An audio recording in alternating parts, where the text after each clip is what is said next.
Welcome to PolyCast, a civilization podcast focused on game strategy. DanQ, Makalua, TheMeInTeam, QNL, with guest co-hosts Benny, TheDS, Whiteoak. So what's next?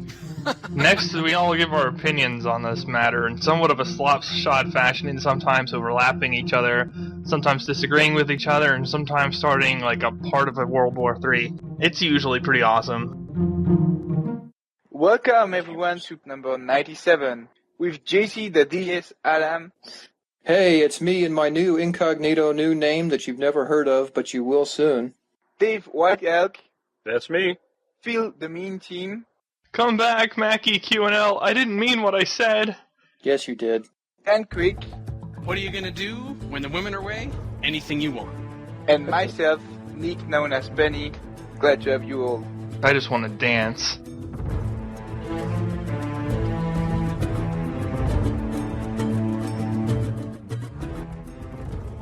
In the Senate, we talked about easy starters. Then we talked about a starvation tip. Following, starting in the tundra. And then finally, is there any conceivable reason to build a citizen specialist? Under the Miscellaneous heading, an extended tangent to the easy starters topic from earlier on the spiritual trait in Civilization 4. We also had a top 10 of the 1,000 clues you're anticipating CivIV too much.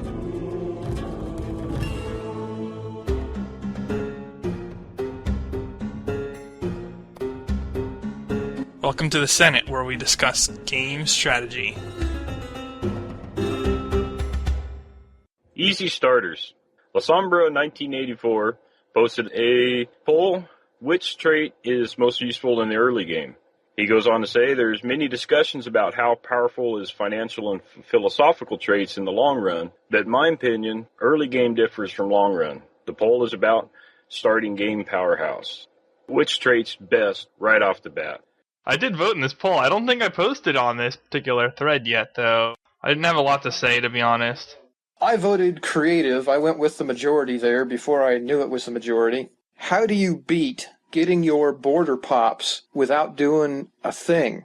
In a standard game, you get your border pops in 5 turns for every new city. You don't have to waste 15 to 30 turns building a monument and then another 10 turns waiting for your border to pop. You don't have to hope you grab a religion early and then build a missionary, send it to your new city, and wait 10 turns after that for it to pop.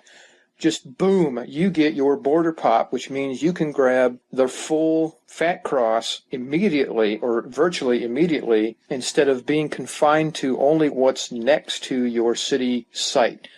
Now, sure, you could develop a strategy where you make the most of trying to grab areas that have got 1 or 2 or 3 resources right next to it, but there aren't very many of those places. I gotta agree, if it's only talk about the early game, creative's the one that jumps to me. If I don't have a preset where I want to get aggressive, I want to do a early rush or something, which I don't often do. If I'm only thinking early game creative, I want that border pop and get those resources that are just outside the city. I'm not sold on that. I can see why creative won overwhelmingly, though. That makes sense to me. Whether or not it's the best starting trait, I think that's map dependent. Sometimes you have a majority of your cities not needing a border pop to work their best tiles right away, and sometimes you're not so fortunate, and then creative really comes in handy. Creative can be used to block off the AI relatively easily, and it also helps early game, which a lot of people won't mention, in terms of getting your libraries set up sooner and starting on your great person points right away, which can have a huge impact on your attack rate. Really only philosophical can compete with getting the early great people with creative. So it is very flexible. I think, however, that expansive, financial, imperialistic, and charismatic all also have merit and can potentially compete with it early game for their own reasons. For example, expansive, you can one-pop whip a granary at size 2, which allows you to double your city growth many turns ahead of what you normally would be able to do that.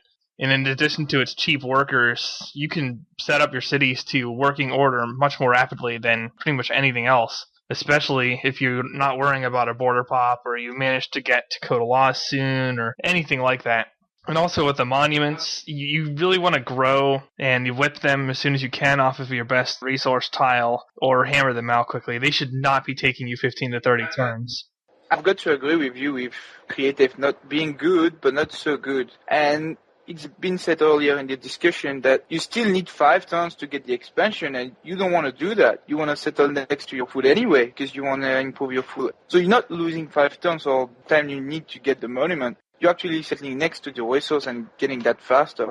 I think the best use of creative is obviously in single player, where you want to block off the AI. That I could understand is really good. But I play MP mostly, and I really think expansive and financial are way better than that, and very possibly imperialistic as well. Right, that's a good point. Multiplayer plays differently than single player, and except for that one game I played with y'all the other day, I've never played multiplayer. I got to bring out my inner lawyer here, as some people raise like absolute zero, which is, it depends on how you define early. I'm going to assume early as being an ancient start because, as I've said before on the show, later start people, I try to pretend you don't exist, but I know. I love the later starts. I think it's one of the best ways to play the game. Jim, I'm going to forgive you for that. So. I can see also, as people have said, why creative is by far and away leading this poll. For those listening to the show, just to tie in some points, +2 culture per city, plus 100% hammer for library, theater, and coliseum. But I would vote expansive as well. I would say that creative is best for your capital towards not the border pop, but the library productions that you can get the great scientists running in there. But for expansive, plus 25% worker hammer increase, which I believe before Beyond the Sword was even greater than that. Yeah, I think you're right. It was, yeah. But it only applies to hammers. Which also means the whip, if you opt to whip, by the way. Yeah. Okay, I hardly ever whip units. The +2 health per city means that, yes, you're going to want a granary anyway, but I can delay the granary and whipping the monument for reasons already set with regards to your best tiles. You're probably going to have that in your immediate border anyway. You're not going to need your border pop for that. So really, I just end up repeating what everybody else would say, but I would say expansive overall early on would be better. Actually, I'd like to point out you have a tremendous incentive to go with the granary first if you have expansive, especially if you have any decent quality resource in your initial fat cross at all. Because it's such a cheap whip or easily chopped, you can get the city growing as soon as possible. You actually come out significantly ahead going with the granary first, especially with expansive, if you can do it at all. It's true. I think it's also interesting to point out this discussion that the initial poster, La Sombra, said financial is a really good long-term trade. But financial, on top of being a very good long-term trade, is an excellent early game trade. Because obviously one more gold on a tile is more important when you only have 2. Yep. So it's a 50% boost. So it's really a good candidate for the best trade early game. Obviously it's best on long games, but on the very early game is really good too. Yeah, you kind of acknowledge that there's been lots of discussions about how powerful financial and philosophical is. I thought it was interesting to kind of say, okay, he put, interestingly, what he should have done based on his discussion, his preface, he should have excluded financial and philosophical from his poll. I don't know, it didn't get a lot of votes. Yeah. It's only third right now. Philosophical didn't, but financial did. Yeah. I've seen in some polls the thing you would think would be the obvious winner is not always the obvious winner. In this case, like Phil just pointed out, they didn't get a whole lot of votes. So he was not talking about the long-run game. He specifically said not the long-run game. He said the early part of the game where you're building from nothing. And apparently most people agree that financial and philosophical are not good in the beginning part of the game. I'm surprised so many people mentioned the boost on libraries because I think normal speed it's 90 armors. I'm not sure because I always pick quick speed.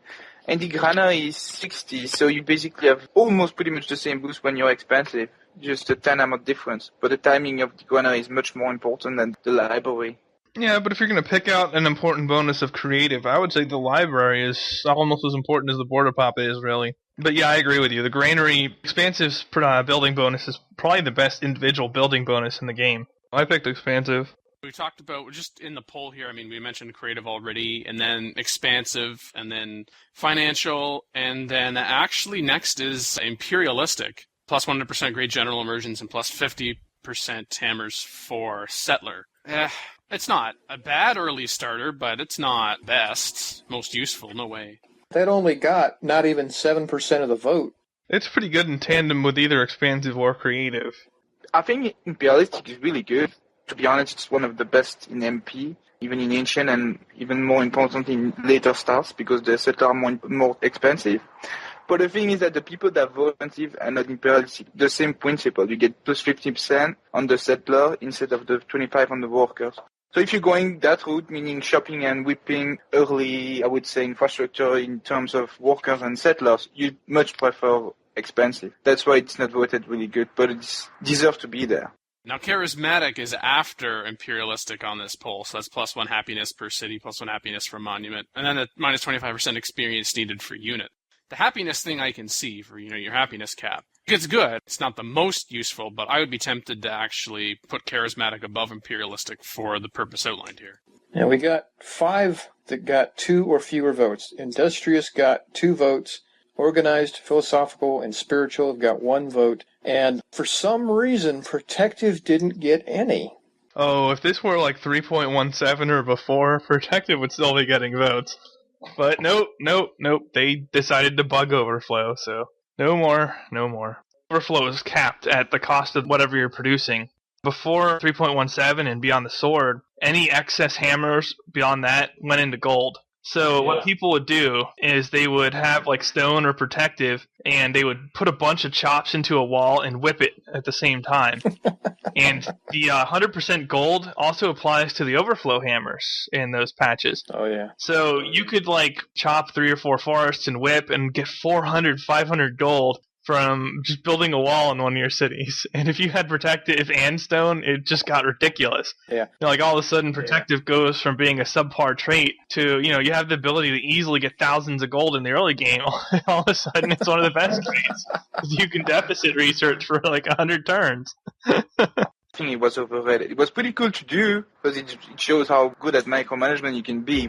It's like a lot of things. It was a much better single player tactic than multiplayer tactic. Nishant 1911 had a starvation tip, a strategy on how to get something useful out of starving your citizens. He says, starve the city working all major food tiles just before it's going to lose a pop point, and after that, assign all the citizens to scientists, assuming you're using the caste system. This, of course, would work with what other specialists you wanted to use. Despite the food deficit, it will still lose only 1 pop point, and you would gain a lot of great people points and beakers. After losing 1 pop point, you can again stagnate the city or grow back your population point.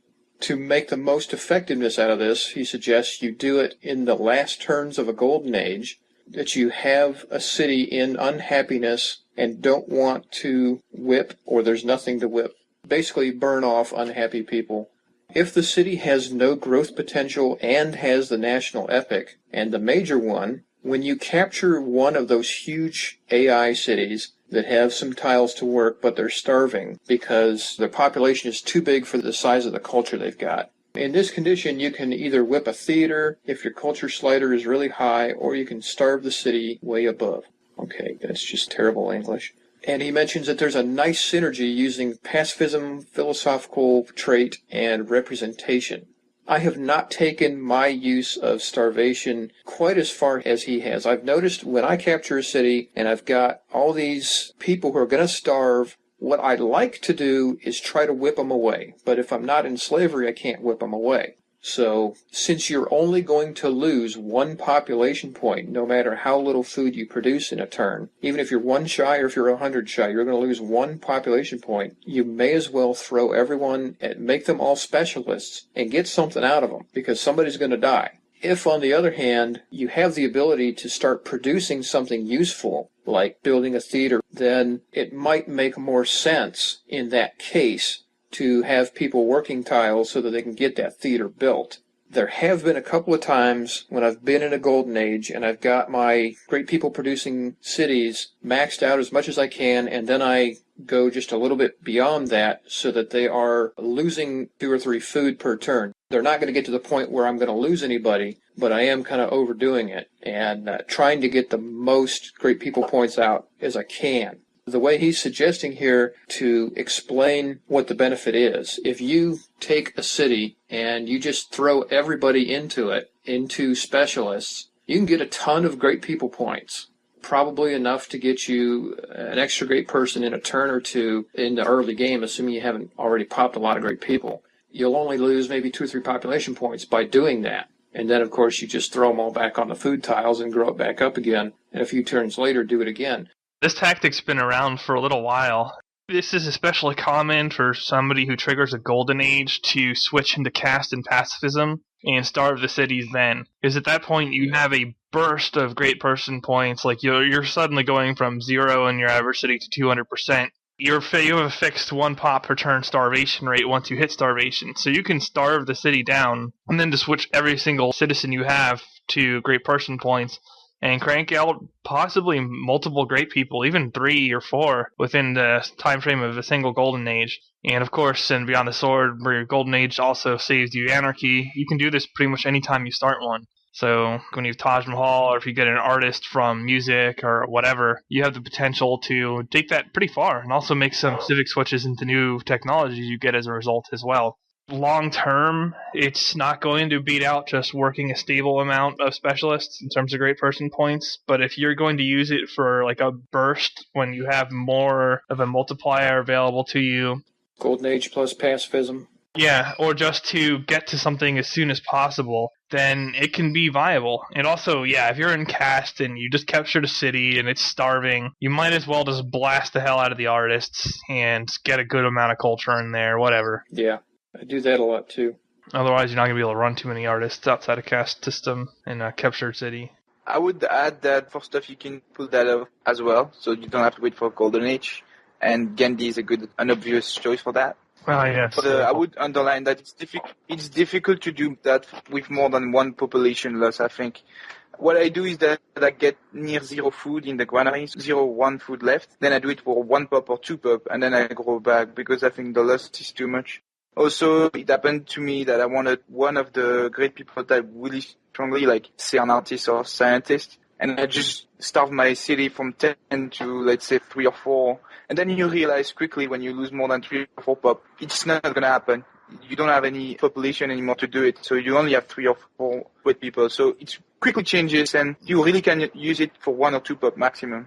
Yeah, what I would generally recommend doing is setting like a starvation rate initially, and then once you hit the area where you're out of food, that's when you crank out max scientists, but only for a few turns. Because, yeah, like you're saying, every turn you lose a scientist, then that great person farm then. Still, if you do this in 2 or 3 cities, you can usually rotate out a number of great people across a single short period of time. If you starve too much, you're going to lose out long term very quickly. Later in the thread, they also point out that if you're wanting to use this as a long-term tactic, cycling through it every, 10 or 20 turns, however many it would work out to be, the population of the city has an effect on how efficient it is. 16 might be too many people, and 10 might be too few, and then there might be other little islands of stability here and there. But either he didn't do the math, or the math he did didn't seem to resonate with me as being done correctly. Well, I think that it's a very short window you can use that. First off, I would use that beginning of the game rather than in the long term of the game, because at the end of the game you need so many points for the great people, you've got to have the city stable. It's been said that in MP, some people told me they play scientists, kind of, which I don't, but apparently there's some points where you can get between 2 pop size, I would say between 8 and 9, and go back and forth between that, and you actually gain a little bit more than just running flat amount of scientists. So basically you could micromanage that very well. But I'm not sure. I've never done the math. I've never done it.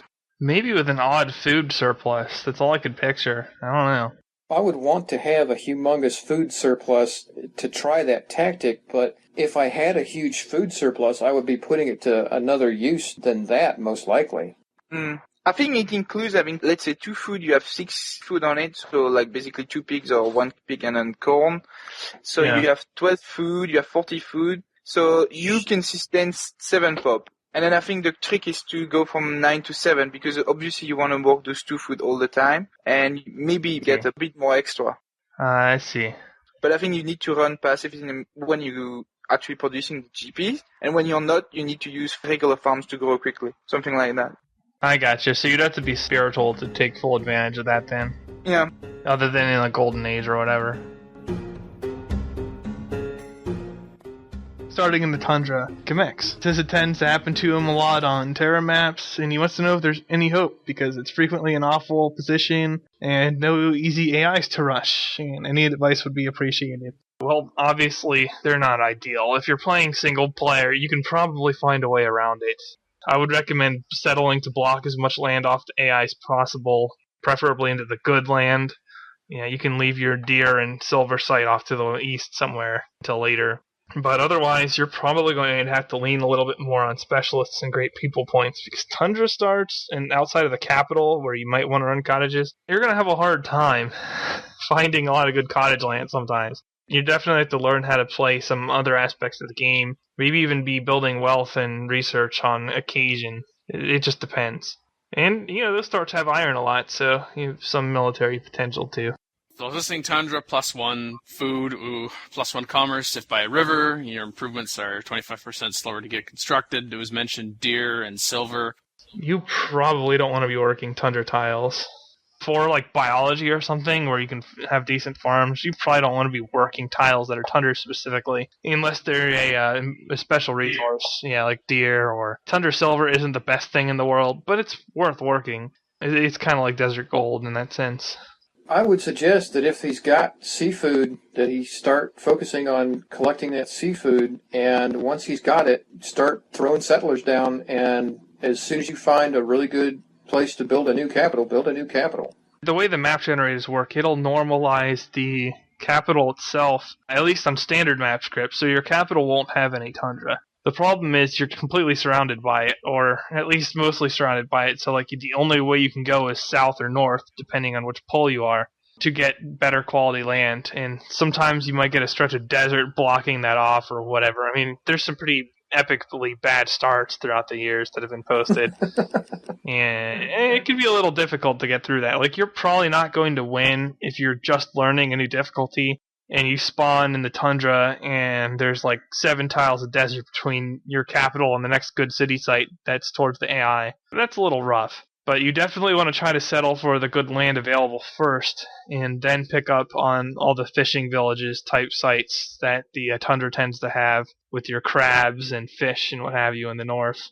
I kind of like those starts sometimes because I'll get the approach of a one-city challenge, but then I have the options that once I do find a good land or in the position to take neighboring AI, start building more cities. But when you get a city like that, a little island in the tundra, do you ever consider putting 2 cities in that space? Sharing the resources? You need a lot of food to make it worthwhile. It could happen where that's going to be useful for some reason, especially if that second city picks up a strategic resource or something. Say it's your only iron in sight, then you might be worth sharing food with the capital to have a decent city that can pick up the iron or whatever. But this game is heavily centered around national wonders and strong cities of a certain kind. Plus 100% hammers towards military, plus 100% research in your strongest research city, 100% gold, whatever, plus 100% great person points. Taking advantage of those multipliers is a big part of this game. So you want to be careful about dampening your good city sites early. Not that filler cities can't be good, but especially in a case like that where you're probably only going to have one really good city, you want to make sure you're not losing out on your academy research bonus, for example, and maximizing that. Also, on a start like this with Terra, you might consider just speed bulbing astronomy. Don't research meditation and don't research civil service or theology. And you can bulb down the astronomy path through optics and astronomy using great scientists. Run for your life for the New World. So that's an option too. No, that is a good idea. You can get it in the BCs if you really focus, but usually it's early 80s. So say you see that start and then you decide you want to relocate. You know you're going to move your capital and all that the associated costs with that. That's a challenge, and that's not something you normally would want to do. But will having the next 2 cities in that one spot help jumpstart your capital move to a more fertile location? Probably not, unless you're just talking about getting the number of cities you need to move the palace at all. As you do need 4 cities before you can move the palace on standard maps.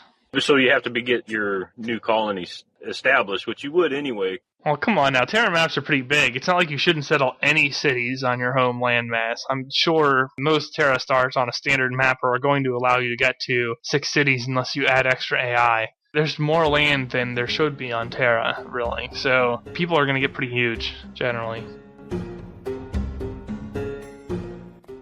I'm going to read this properly with the correct affectation. Is there any conceivable reason to ever build a citizen specialist? Asks Decoy. For as long as I've been playing, I've never used these citizen specialists because they simply suck. I've just been wondering, is there even a single situation where someone would actually want to build these specialists? I honestly cannot think of any reason, but I'm very curious whether there may actually be a use of these things, quote-unquote, citizen specialist giving you +1 hammer, and the short answer is yes. There is. Just the one that jumps out, even though I wouldn't say it's necessarily the most common of those rare types, is if you happen to have a city that's like a 1 or a 2 tile island, and you'd like to be able to get to a lighthouse sooner, or you can grow more quickly, or be able to, even generally not just on an island city, but just a city that doesn't have a lot of hammers, to be able to do that, to say, build a forge, so you can get more hammers, or even back to that 1 tile city, gee, I don't know if there's decent amount of food that you could work, but you really want for hammers, be able to get the Mu'ai statues more quickly. So, I mean, those are just a few, but to say that there isn't any situation where citizen specialist is of use, no, there is. I mean, the biggest thing about citizen specialists is that they don't give you any great profit points. Shouldn't you be slaving in pretty much all the cases you just mentioned? You can, like the Mu'ai statues, you can eventually. It'll take a little while, but the citizen specialist could actually get you to the point where you could finish the production of that more quickly through slaving. Same with the forge. Probably don't need it as much for a lighthouse. Merthyr Deer has a pretty good summary of the uses that I can think of offhand and post to number 26 on page, well, for most people it'll be page 2. They're not something that you're going to be running very frequently, but in a couple special situations you might consider running them. But it's not like you're going to drastically hurt your gameplay if you never run a citizen specialist at all. And yeah, slaving's generally superior while you can still slave. There are obviously going to be times where you're not in slavery yet, or you've since left slavery, and these are really your only option, at least initially. Not usually, though. Even in slavery, though, they help get you to that point where you can afford the pop cost. Yeah, but what you can do instead of that is to whip something else for 2 pop and an overflow, and then you should be able to whip your big ticket item, potentially. Yeah. Well, in the end, it's just a matter of if you actually need 1 armor. If you really need that 1 armor to get the next whip or the next pop and whip, or sometimes it has happened to me that I was missing 1 armor to build something and I only had grassland left on my T radius, then yeah, but otherwise, the reason you mentioned, and mentioned in the topic, I think that's not good. Even the one where you're supposed to have pyramids, I'm really unconvinced, because the base of this special economy is to create great people points, and you're not doing that with the citizen. So, only when you micro and you really miss that 1 armor, which basically you can usually get by a plane, or, that brown mountain that you don't even have a mine on it, you get 2 armor, so this citizen is really bad. I like how someone mentioned that Sistine Chapel, you get the 2 culture per specialist for them. So if you just captured a city and you're not in cast, and you only have so many tiles because of their culture, you do get something from them then. I mean, you're basically being forced to run them, but they're doing something. Yeah. It's the same kind of thing when you've got representation. I mean, you're getting those 3 beakers from those guys, too. I mentioned in my How to Pop Your Borders Quickly article, which is helpfully linked in my signature, that's one way that you can get your borders popped quickly, is if you've got Sistine Chapel, just run some specialists. Even if they're citizens, you're still getting 2 culture for each one of those, and that can save you from having to build a theater in those. You can often, by then, though, just build culture if you want a border pop. Yeah, but I don't like wasting the production. I'd like to put it to use. If you're taking a citizen off of a tile to get your Sistine culture, that's essentially losing production anyway. Building culture off a superior tile is often going to win out. Maybe not always, but very frequently it will. Well, it may just be a strategy that's as specialized as the whole topic of this thread. Not something you do every time, but it is an option. There was like a dozen different ways you get your border popped quickly, and that people just don't think of them all. And That's exactly why I created the article, was because I don't always think of them when I need to know. It's like, oh, wait, I could have been running citizens or something at least. Yeah, probably the most common mistake people make is they're in cast and forget that they can use an artist. Yeah, I do that too. I'm not going to have a use for them, but I enjoy having these kind of aspects in the game, doing things different. Maybe 1 out of 100 times I'm going to do something that the game allows for. I'm not going to find that to be useless, 1 out of 100 times I might want to use it. I'm glad those things are there. Well, they have to be there just as placeholders when you're swapping tiles around or when you have population, but you don't have any tiles that you can work in some situations. The game mechanics just needs to do something with the pop in there. There you go. You know, when you think about other placeholders in the game, like placeholder civics, man, the citizen specialist is pretty awesome. There you go. You get something for it rather than nothing. Although switching out of decentralization into mercantilism can hurt you if you don't know what you're doing. I think the best general description of a citizen specialist, you said in thread, Phil, but you haven't said on the call, which I'm a little disappointed in. I try to at least mix things up. If I said something in the thread, I could repeat it, but people can just read it too, so I don't know. I think it needs to be said. A little better than useless. Well, yeah. Which is like maybe this episode title. I don't know. I was hoping that the episode title would be, "Damn, the DS is awesome." No. The thread title would be, "Damn, I thought the DS was awesome." Actually, I would be just fine with that, because it can be taken both ways.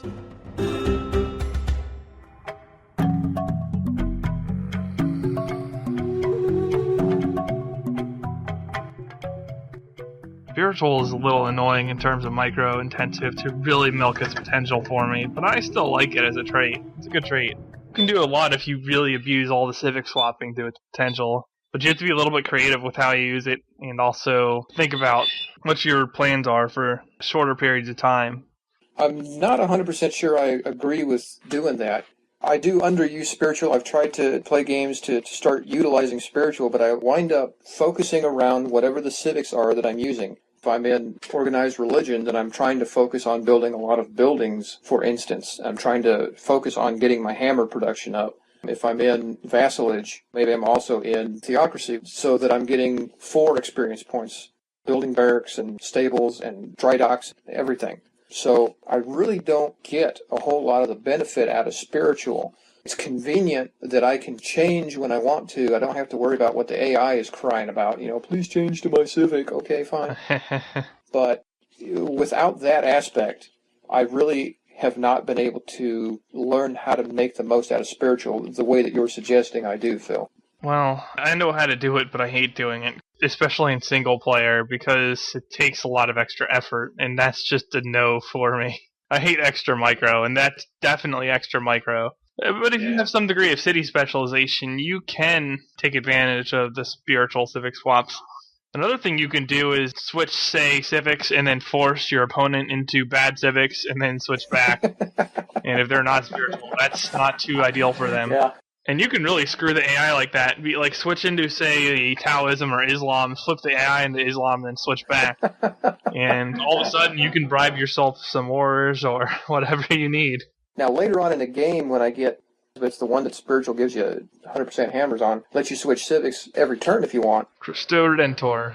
Yeah, absolutely, man. I'm jumping all over the place to make use of buying with gold, of whipping brand new cities that I conquered from the AI to get rid of unhappy citizens, just bouncing all over the place with it, sometimes every freaking turn. But when I'm restricted to spiritual and have to wait 5 turns to do that, I really can't get as much out of it. And I think maybe it's also partially because I don't have all the civics available to me then, or I'm just not generalized enough until that point. Might be a factor too.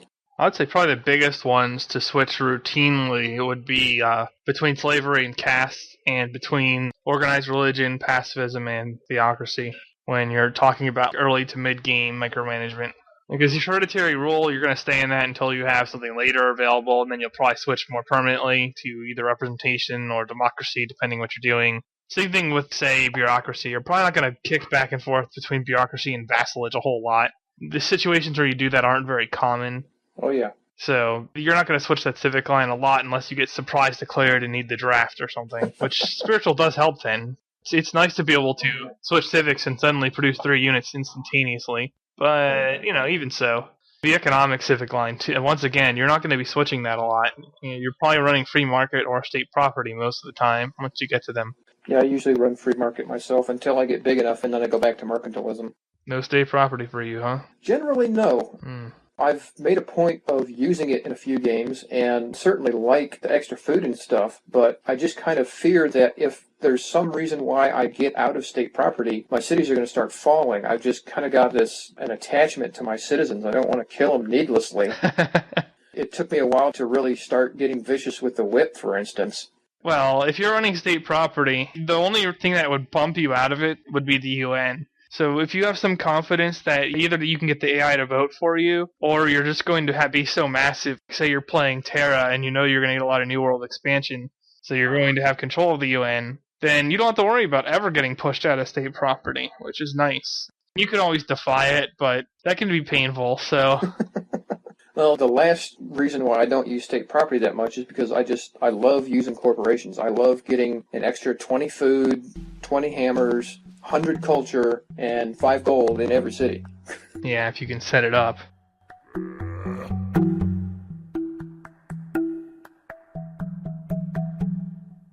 It's something I haven't done on the show in a while, kind of a semi-tradition, and we've got lots of pages with lots of suggestions that are numbered. Hint, hint. I think Phil knows by that reaction. Yeah, go for it. That's all you, Dan. It's time for the top 10 clues you're anticipating CivIV too much based on this thread. Yeah, I was anticipating that. Poor Mackie and Lisa are missing this. You know, I feel really bad for them. I really, really do. Damn you, Mackie and QNL. It's gonna be like a surprise at the end. Yeah, because I go from 10 to number 1. So it's Dan's personal top 10. It's not like official or anything. It's just some lame list that he just threw together at random. I thought there was some officialness to it. Like you're gonna get ejected from the call like instantly, dude. Like there was. Jim, I can't hear anything you're saying.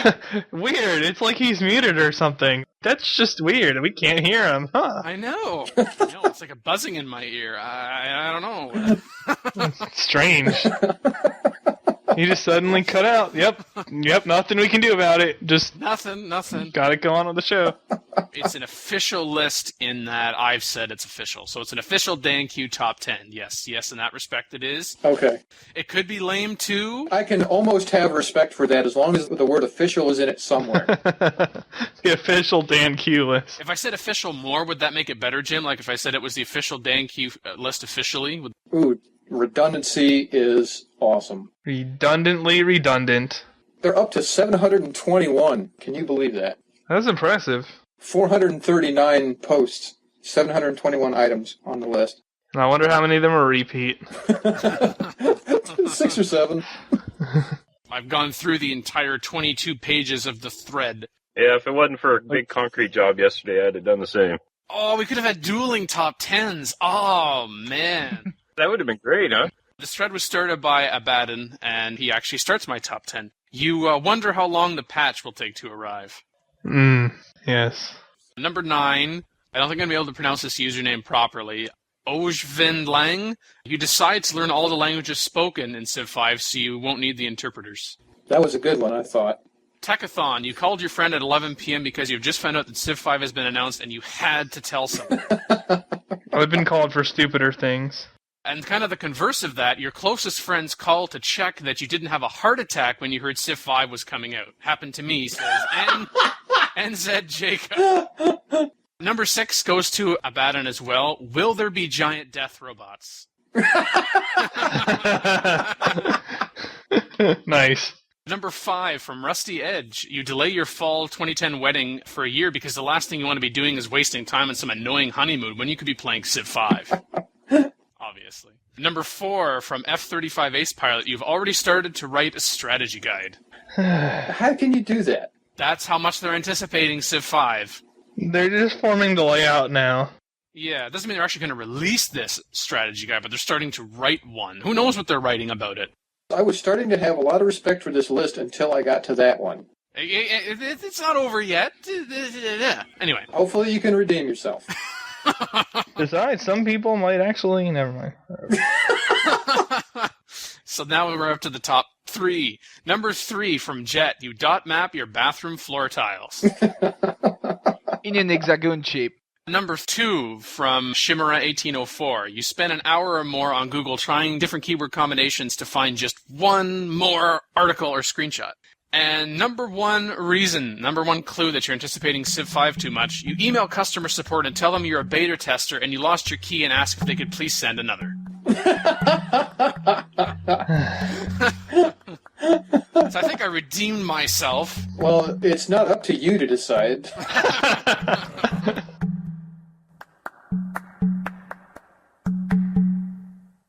Call in today. In North America, the number is 301-637-7659. That's 301-637-POLY. In Europe, 44121-288-7659. That's 44121-288-POLY. You can Skype us at the PolyCast or email us at thepolycast@gmail.com.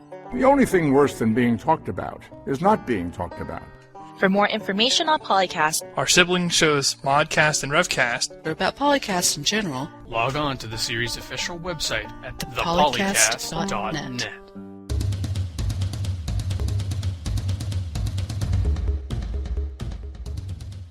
Ripton video game blog, Civilization V, got a nomination there for Best PC Game, which it didn't win, but it won the Strategy Genre Award, except it actually won Best Real-Time Strategy Game. Awesome. They're clearly not Civers. They're not of our Civ community if they're going to confuse Civ as an RTS. If you're a professional game writer, that's not excusable. I'm sorry. You're supposed to be able to review all the game genres then and understand what makes the difference between game genres. Today we were joined by our regular, illustrious, awesome host and editor. What was your name again, Dan? Oh yeah, Dan Quick. I'd say I try not to let that go to my head, but too late. Our almost as equally illustrious regular host who makes good use of his initials, Phil, TheMeInTeam. I do put TMI in TMIT, that's for sure. Returning to us a second time is our good friend Dave White Oak Undisclosed. I didn't want to give the world my last name, so I use that for Gmail and whoever else wants my last name. Our shiniest penny ever, Nicholas Barber. I notice I'm not illustrious yet. Yeah, well, you'll be illustrious after your third show. Okay, makes sense. Like, this is my third show, so I'm illustrious. That's okay. infamous.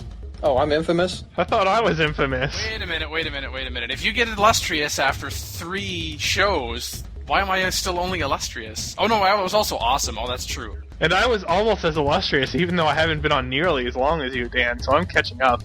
Illustrious seems to fit Makalua or Q&L. Seems to fit the female form. No, that's Foxy. Yeah. Yeah. And last, but hopefully not least, we're not sure if I'm illustrious or infamous. We'll let you guys decide. Oh, we don't know. Jaycee, TheDS Adams.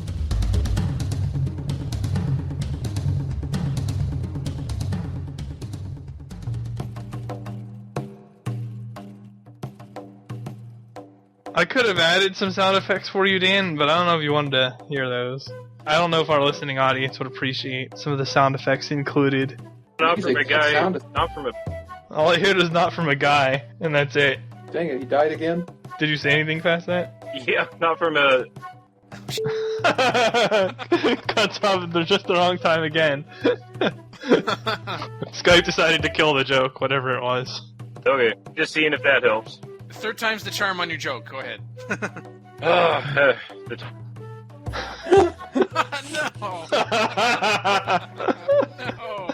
Owned. So when's this show going video? When do we get to see you? Episode 100. Episode 100,000. Oh, come on, man. Now, Dan, he didn't say anything about including us in the video. He just wanted video. Sure, we can accommodate him with something. Backup recording is still going. Probably just as an added security master for your feed. Just save it as an Audacity project first and then export it as an MP3. Just in case. Oh, come on. What's the worst that could happen? That I lose my second part of the show. Oh, you didn't quite get a chance to say it, Nick. Sorry, I interrupted you, so it won't come true now. I'm told that I'm not supposed to ask that question, but I just can't seem to help it sometimes. I didn't get to hear all of it. What was it? No.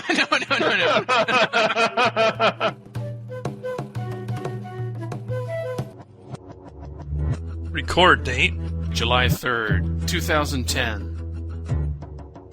Civilization 4, Warlords and Beyond the Sword, sound clips, copyright Take Two Interactive. Copyright Civilized Communication at civcom.net.